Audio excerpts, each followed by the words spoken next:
Yes महोदय, सरकार को समाजवादी देश के अंदर न्याय दिलाने की जो पद्धति है उसका गहराई से अध्ययन करना चाहिए और हिंदुस्तान की परिस्थिति में उसको किस ढंग से लागू किया जाए इस पर विचार करना चाहिए।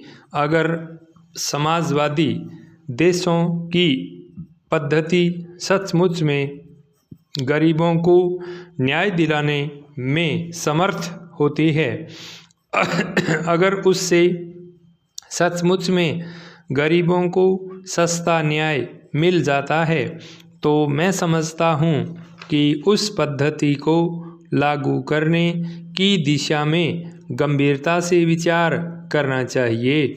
सस्ता न्याय मैं समझता हूँ कि सहज घोषणा करने से नहीं होगा।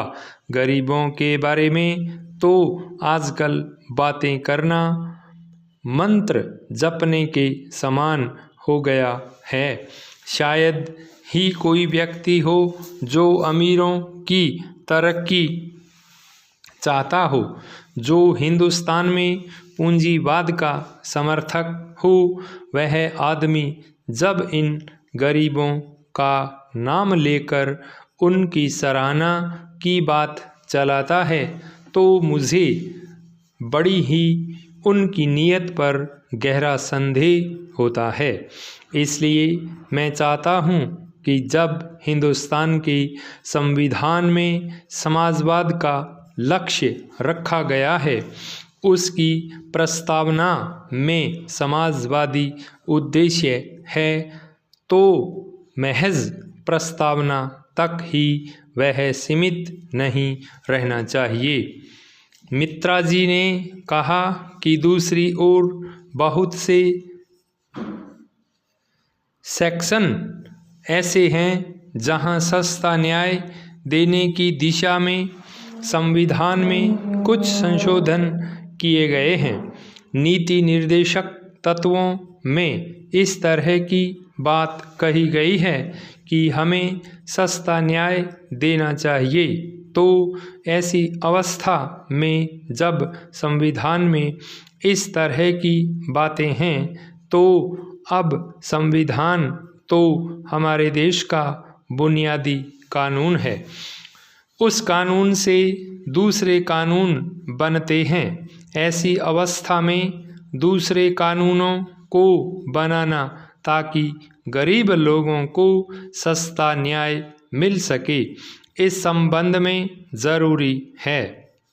मैं एक बात और कहकर अपनी बात समाप्त करूंगा और वह यह कि CRPC में सरकार ने एक प्रावधान किया था कि मामला जो फाइल होगा थाने के अंदर और अनुसंधान जो थाने के अंदर होगा, उसमें गांव से जो लोग जाएंगे गवाही देने के लिए, उनको यात्रा भत्ता दिया जाएगा। यह CRPC का संशोधन था और मुझे स्मरण है 1972 या 1974 में हुआ था और इस तरह का प्रावधान वहाँ किया गया था।